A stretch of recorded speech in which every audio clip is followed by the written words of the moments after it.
Assalamualaikum warahmatullahi wabarakatuh. Salam sehat sejahtera buat kita semua. Om Swastiastu, Namo Buddhaya, salam kebajikan dan salam rahayu. Alhamdulillah ya, kita dipertemukan kembali di konten video saya yang sekarang ini. Pertama-tama kita panjatkan puji dan syukur kita kepada Tuhan yang Maha Kuasa ya teman-teman ya. Karena kita telah diberikan kesehatan jasmani dan rohani, masih bisa berkumpul dengan keluarga, panjang umur, dan menghirup udara dengan bebas, dan masih gratis ya teman-teman ya. Dan mudah-mudahan kita terbebas dari masalah hidup kita dan terbebas dari hutang. Dan mudah-mudahan usaha, pekerjaan, bisnis, dan dagang kita lancar ya teman-teman ya. Gacor, mendapatkan hasil yang banyak, berkah, dan selamat kita sekeluarga dalam menikmati penghasilan usaha kita teman-teman.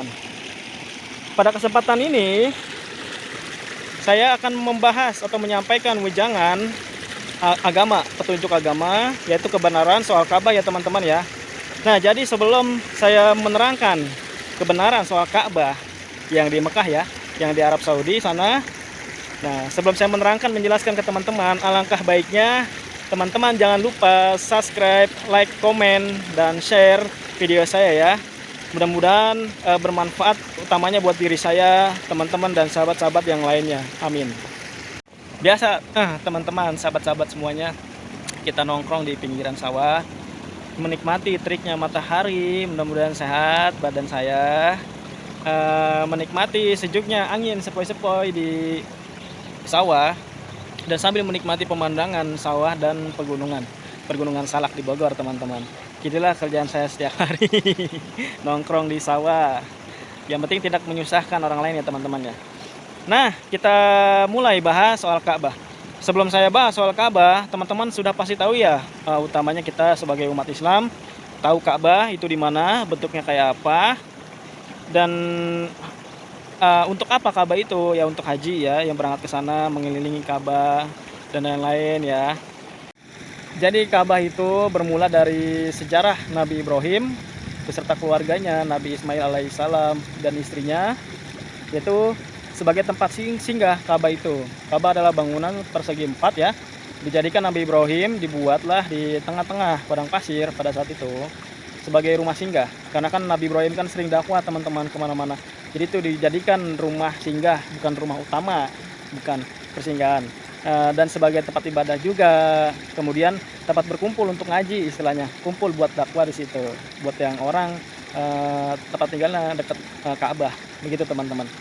Kita garis bawahi bahwasanya Nabi Ibrahim dan sekeluarga tidak mengistimewakan itu Ka'bah teman-teman sebagai kiblat, atau kita ibadah menghadap kiblat yaitu Ka'bah, atau tidak pernah bilang bahwa Ka'bah itu adalah Baitullah, rumah Allah. Itu adalah sebenarnya rumah Nabi Ibrahim, bukan rumah Allah.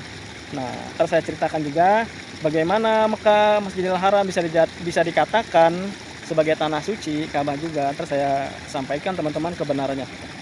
Yang penting teman-teman tonton sampai habis video ini, jangan sampai nonton setengah-setengah, nanti bakal gagal paham kalau nonton setengah-setengah ya teman-teman ya. Jadi nonton sampai habis biar paham apa yang saya maksud teman-teman, dan kita berpikir pakai akal, ilmu, dan iman Islam kita teman-teman. Jadi jangan ikut-ikutan yang lain bilang Ka'bah begini, oh iya, bilang Ka'bah keramat segala macam, kita mengarah ke sana ibadah kita. Nah jangan. Jadi kita harus pikir dulu. Kalau kita bilang Ka'bah, pasti ya teman-teman ya, disebutkan juga sejarah Nabi Ibrahim dan sekeluarga yang tadi saya sebutkan sebagai tempat singgah, tempat berkumpul, dakwah, dan tempat ibadah juga pada zaman Nabi Ibrahim. Sejarah Nabi Ibrahim, contohnya waktu Nabi Isa masih kecil, merengek-rengek kehausan di padang pasir dibawa oleh Ibunda Siti Hajar. Akhirnya Siti Hajar bolak-balik ke Safa Marwah, kalau nggak salah, tidak menemukan itu air minum. Akhirnya yang menemukan air minum sendiri itu adalah Nabi Ismail ya, yaitu dengan merengek-rengek sambil kakinya bergoyang teman-teman. Akhirnya tanah itu berlubangnya tidak dalam, tiba-tiba muncratlah mata air, yaitu yang disebut Zam-Zam. Itu salah satu contoh. Kalau kita bilang Ka'bah berarti ada sejarah Nabi Ibrahim dan Ismail dan lain-lain ya. Sampai Nabi Ismail mau disembelih dan lain-lain ya teman-teman. Kita skip sejarah Nabi Ibrahim, berlanjut kepada sejarah Nabi Muhammad. Sebelum Nabi Muhammad lahir atau Nabi Muhammad masih orok ya, itu Mekah sebenarnya Arab sedang dijajah sebenarnya. Nah, kebetulan pada hari itu 12 Rabiul Awal kalau nggak salah ya, itu bulan apa ya saya nggak tahu. Itu pas ketepatan kelahiran Nabi Muhammad SAW. Jadi ingin menyerang Ka'bah, yaitu pasukan Abrahah, pasukan bergajah. Nah, jadi setelah Nabi ini lahir ada keajaiban ya teman-teman ya. Nabi Muhammad, bukan Nabi Muhammad, Nabi Mustafa Muhammad Rasulullah Sallallahu Alaihi Wasallam. Nah, gitu. Yang saya pernah sebutkan tentang syahadat. Siapa itu Muhammad dan siapa itu, dan maksudnya saya bersaksi kepada Allah dan Muhammad. Allahnya siapa, Muhammadnya siapa. Jadi gitu teman-teman. Jadi Nabi Mustafa ya kita sebut saja Muhammad, tidak apa-apa gitu. Nah, ada keajaiban sebelum menyerang Ka'bah. Jadi ada pasukan burung ababil ya melempari batu. Tidak tahu batunya dari mana, katanya dari neraka. Kalau kata saya tidak mungkin dari neraka, karena kita berupa material. Kalau mukjizatnya mungkin ya itulah burung ababil yang menolong. Cuman bebatuan biasa. Kebetulan yang diambil dari padang pasir panas ya teman-teman ya, dan dilemparkan dari atas jauh sampai ke kepala dan badan pasukan Abraha. Kan atmosfer ya bergesekan dari atas kan jauh. Soalnya burung ababil itu terbangnya tinggi ya teman-teman ya, seperti elang, seperti Garuda juga. Jadi batu ini meluncur dengan cepatnya kena atmosfer oleh gravitasi bumi, akhirnya menimbulkan panas. Nah itu teman-teman. Jadi jangan bilang batu dari neraka. Itu kita nggak bakal nemu nerakanya di mana. Dan tidak masuk akal ya teman-teman ya. Jadi kita belajar ngaji, belajar agama itu jangan cuma dongeng. Kita harus bisa menyatakan teman-teman. Jadi kalau kita berbicara Ka'bah, pasti kita menceritakan juga sejarah Nabi Ibrahim dan Nabi Muhammad ya teman-teman ya. Yang tadi Nabi Ibrahim tidak mengkhususkan, mengspesialkan, tidak, bahwa kita harus menghadap Ka'bah, ibadah, sholat dan lain-lain, tidak. Dan Nabi Muhammad pun tidak. Sama, Nabi Muhammad pun menjadikan tempat itu sebagai pertemuan ibadah jemaah-jemaahnya kaum Quraisy, rumah singgah juga oleh Nabi Muhammad dan keluarga, tapi bukan rumah utama ya, tempat berkumpul buat ngaji dan lain-lain teman-teman di situ. Jadi Nabi Muhammad pun tidak pernah menyuruh kita untuk berkiblat kepada Ka'bah sebenarnya, atau Baitullah atau tanah suci. Nah, saya ceritakan di sini ya teman-teman ya kebenaran Ka'bah. Kenapa bisa disebut tanah suci dan Baitullah, dan kenapa kita harus berkiblat kepada Ka'bah waktu ibadah. Nah, saya akan ceritakan. Jadi maksudnya Nabi Muhammad, Nabi Mustafa Rasulullah Sallallahu Alaihi Wasallam, maksudnya itu tidak menjadikan Ka'bah itu kiblat sebagai sewaktu kita ibadah. Sebenarnya bukan, kita salah tangkap teman-teman. Karena kita tidak berpikir dengan matang, hanya ikut-ikutan. Karena itu filosofi, kita harus memikir 2 kali lipat itu. Sama saja kita dengan belajar Al-Quran, kita jangan telan terjemahannya saja, kita artikan maknanya, udah masuk ke sanubari hati, lalu amalkan, kerjakan. Jadi tidak sekali telan, diolah dulu teman-teman ya. Nah gitu juga. Yang dimaksudkan Nabi Muhammad sebagai kiblat itu adalah, jadi dahulu itu negara Arab, Mekah itu negara paling terjahil, jahiliyahnya paling besar di negara Arab. Dan yang kedua, ekonominya paling sulit atau paling miskin sedunia pada saat itu. Makanya Nabi Muhammad menjadikan negara Arab ini, Mekah ini, sebagai tuan rumah sedunia. Maksudnya apa?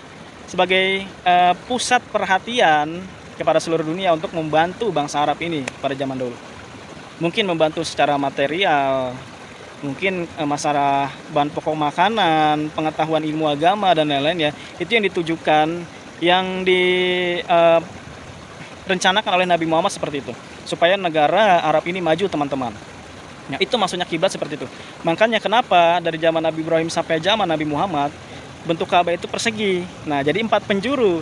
Jadi dari 4 penjuru dunia, kayak sama mata angin ya, harus melihat negara Arab ini jahiliyahnya paling besar dan ekonominya paling miskin sedunia, makanya harus dibantu. Tapi kenyataannya zaman sekarang negara Arab sudah kayak pisan ya kalau kata bahasa Sunda ya. Kayaknya udah keterlaluan dari pangerannya sebagai macamnya ya teman-teman. Yang seharusnya sekarang menjadi pusat perhatian kiblat kita, yaitu adalah Palestina teman-teman. Paham ya sampai di sini ya? Itu yang dimasukkan kiblat. Jadi bukan kita menghadap kiblat sana, bukan. Jadi secara tidak langsung kata orang Islam seperti orang-orang Islam seperti saya gitu, bilang Kita kiblat ke Ka'bah bukan berarti kita menyembah. Benar sih, tapi secara tidak langsung kita ibadah kok menghadap kiblat. Serempak sedunia menghadap kiblatnya ke Ka'bah. Kiblat itu kan artinya menghadap, berarti menghadap Ka'bah kita ibadah. Secara tidak langsung kita menyembah loh teman-teman. Dan yang lebih lucunya lagi teman-teman, sebagian umat Islam ngomong seperti ini, atau menjelekkan atau menasehatkan agama-agama lain, penganut agama-agama lain, jangan menyembah berhala, batu patung atau kuburan sebagai macamnya. Umat Islam yang sekarang ini pun sama saja ibadah menghadap kiblat. Kiblat kan Ka'bah, Ka'bah itu batu teman-teman. Batu campur pasir, campur kayu, dan hiasan-hiasan dan lain-lainnya. Kenapa menjelekkan agama lain sedangkan agama sendiri pun masih menyembah berhala, yaitu Ka'bah teman-teman. Itu kan hanya batu. Pada zaman Nabi Ibrahim dan Nabi Muhammad hanya dijadikan bangunan saja. Jadi Ka'bah itu tidak spesial ya teman-teman ya. Spesial karena dihiasi oleh Raja Arab, Pangeran Arab, dan pemerintahan Arab, dihiasi dengan emas dan lain-lain. Sarung penutup dengan bahan yang tebal, mahal itu ratusan juta, mungkin lebih ya. Mungkin itu yang spesial teman-teman. Tapi secara ibadah dan lain-lain kita tidak berarah ke Ka'bah sebenarnya, tidak. Yang seharusnya kita ke Palestina mungkin ya, kiblat kita. Kiblat itu kan fokus kita, fokus menghadap ya tadi Palestina, untuk membantu Palestina secara mungkin keuangan, moral, ajaran agama, bahan pokok makanan, pangan dan lain-lain, sandang ya, mungkin ya rumah dan lain-lain. Nah itu. Jadi harus berpindah kiblatnya sekarang, teman-teman. Bukan di Mekah lagi. Karena Mekah Arab sudah kaya, teman-teman. Nah, kalau ada yang bertanya, kok bisa dibilang tanah suci Masjidil Haram ini? Namanya juga kan Masjidil Haram. Masjid itu artinya adalah tempat sujud. Haram ya haram. Tempat sujudnya masih haram. Makanya disebut tanah suci. Itu biar tanah yang tadinya haram menjadi suci. Tanah itu kan kita, teman-teman. Kita terbuat dari tanah, diciptakan dari tanah. Jadi supaya suci. Ya benar tadi, Arab dulu adalah jahiliyahnya paling besar, paling ya gitulah paling besar, dan ekonominya paling sulit. Makanya Nabi Muhammad menjadikan kiblat ke Arab, Ka'bah tersebut. Nah, jadi cuman lambang, teman-teman. Cuman lambang Ka'bah itu persegi 4 supaya semua penjuru di dunia arah mata angin itu fokus ke Arab, ke Mekah untuk membantu orang Arab pada zaman Nabi Muhammad dahulu, teman-teman. Dan kalau ada orang Islam menghina atau menjatuhkan, menasehati orang luar agama Islam, janganlah menyembah berhala, patung, kayu dan lain-lain, kuburan. Islam pun sama, teman-teman. Secara tidak langsung menyembah Ka'bah. Silakan serempak seluruh dunia mengarah Ka'bah. Jadi Ka'bah ini didewakan, teman-teman. Padahal itu batu, sama aja menyembah berhala. Pasir juga sama, kayu juga ada di Ka'bah, bahan kayu. Nah, atau bilang jangan ke kuburan, orang-orang Islam pada berziarah ke makam-makam syekh, wali dan lain-lain. Itu sama saja, teman-teman. Benar tidak? Dan sedangkan sebenarnya kuburan wali itu tidak ada yang tahu di mana sebenarnya. Kalau ada yang bilang di situ bukan, kayak kuburan Bung Karno. Kan tidak ada yang tahu kuburan Bung Karno di mana aslinya.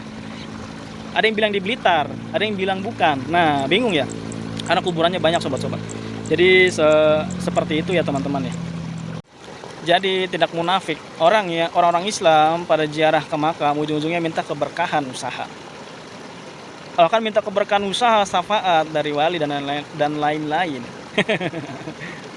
Kenapa minta keberkahan, harta melimpah, keberkahan, rezeki? Kenapa melalui perantara, yaitu kuburan atau disebut wali yang dibilang mulia dan lain-lain. Iya, mereka mulia, tapi kita tidak mulia karena meminta kepada orang-orang yang sudah mati, teman-teman.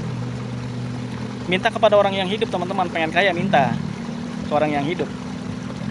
Sesudah doa ke Allah, ke Tuhan, mintalah ke orang-orang. Contohnya, maksudnya gini, secara kasarnya, bekerja maksudnya ke orang, melamar pekerjaan, bilang ke orang saya mau kerja gini dan lain-lain. Nah, itulah, teman-teman. Jadi keberkahan yang sesungguhnya adalah seperti itu. Bukan kita meminta kepada benda mati, kuburan, berdoa dan lain-lain kepada benda mati atau orang yang sudah mati, teman-teman. Jadi zaman sekarang ini semua agama termasuk Islam itu sebenarnya pada menyembah yang salah ya, teman-teman ya. Baitullahnya salah, teman-teman, keluar. Nah, itu, teman-teman. Jadi ketuhanannya tidak ada yang, jarang orang tahu, teman-teman, ketuhanannya gitu. Jadi masih melambangkan Tuhannya itu berupa benda dan lain-lain. Dan kebanyakan orang Islam selalu menyalahkan, selalu paling benar sendiri, bahwasanya kita tidak menyembah berhala, kita menyembah Allah.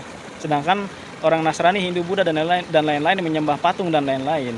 Saya tanya balik, orang Islam yang ngomong seperti itu Allahnya sudah tahu belum? Jangankan Allahnya, namanya dulu, tahu nggak itu Allah? Dari namanya dulu, Allah itu apa? Dari kata Allah itu tersebut. Jadi jangan selalu menjudge agama lain, teman-teman.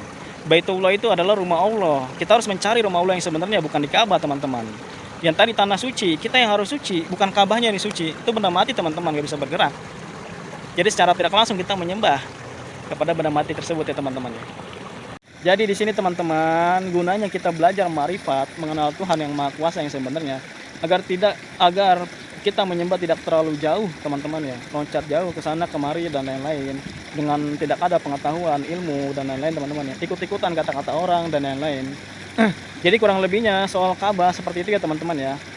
Jadi Ka'bah itu dijadikan Nabi Ibrahim dan Muhammad bukan kiblat untuk beribadah, bukan, tapi kiblat untuk membantu negara Arab pada zaman dahulu supaya kita berbagi moral, ilmu pengetahuan, pangan papan, bahan makanan, ilmu agama dan lain-lain. Karena negara Arab dulu sangatlah bengis atau jahiliyah, paling jahiliyah dari negara lain, teman-teman, dan ekonominya paling sulit, makanya menjadikan kiblatnya ke negara Arab, tapi bukan menyembah, bukan menghadap kita ibadah ke sana, bukan. Kita menghadap waktu ibadah adalah ke Baitullah, rumah Allah atau rumah Tuhan. Tahu nggak rumah Tuhan itu di mana? Kan banyak pertanyaan di sini, sobat-sobat. Nah, berarti pentinglah itu kita harus belajar ma'rifat. Jadi tidak katanya, kita harus bisa menyatakan sendiri, gitu, teman-teman. Dan tanah suci tadi ialah seperti itu. Kitalah yang harus suci. Ada mungkin ya orang bertanya, di dalam Ka'bah itu ada apa aja? Ya paling ya ornamen lukisan kaligrafi berupa dari emas, perak dan lain-lain, teman-teman ya. Pintu besi, pintu emas dan lain-lain yang mahal. Itu dibuat oleh pemerintah Arab dan kerajaan Arab ya, teman-teman. Jadi kita menyembah bukan kiblat situ sebenarnya. Ada kiblat lain yang harus kita sembah, yaitu Baitullah tersebut. Kalau yang belajar ilmu ma'rifat pasti paham ya Baitullah itu ada di mana, teman-teman. Dan lagi di luar Ka'bah itu ada Hajar Aswad yang katanya batu dari luar angkasa. Ada aja ya. Jadi ujung-ujungnya kita mencium, menyembah dan lain-lain. Kalau cuma sekedar ziarah nggak apa-apa, main atau ingin tahu tapak tilas Nabi Muhammad, Nabi Ibrahim, tidak apa-apa. Tapi diri kita jangan sampai menyembah yang seperti begituan ya, teman-teman ya. Udah kita nggak tahu Baitullah, malah mengarahnya ke situ, mengagung-agungkan. Yang seperti yang sudah saya jelaskan tentang haji, hijul baiti manis tato'a ilahi sabilan. Jadi yang haji itu diwajibkan oleh orang yang sanggup di jalannya, bukan sanggup duitnya, teman-teman, sanggup di jalannya, pengorbanannya. Yang pernah saya bilang di rukun Islam, haji yang kelima adalah hadiah, buah dari kita yang paham dan melaksanakan syahadat, sholat, puasa, zakat, dan haji. Itulah haji yang kita dapat peroleh buahnya. Haji itu adalah hayun jalilun, hidupnya agung, teman-teman. Jadi seperti itu, teman-teman. Jadi soal kebenaran Ka'bah yang saya bahas cukup sampai di sini saja, teman-teman ya. Mudah-mudahan bermanfaat video saya. Mohon maaf kalau saya ada salah kata, menyinggung perasaan dan lain-lain, karena saya hanya berbicara kebenaran. Kalau teman-teman kurang percaya, coba teman-teman pikir-pikir lagi yang tadi saya bicarakan dan lain-lain, teman-teman ya. Sampai jumpa di video saya yang selanjutnya. Ditunggu ya, teman-teman ya. Yang penting teman-teman jangan lupa like, subscribe, komen dan share video saya. Mudah-mudahan bermanfaat, yang utamanya buat diri sendiri, buat mengingatkan, dan yang kedua buat teman-teman dan sahabat-sahabat yang lainnya. Akhirul kalam, assalamualaikum warahmatullahi wabarakatuh. Ciao.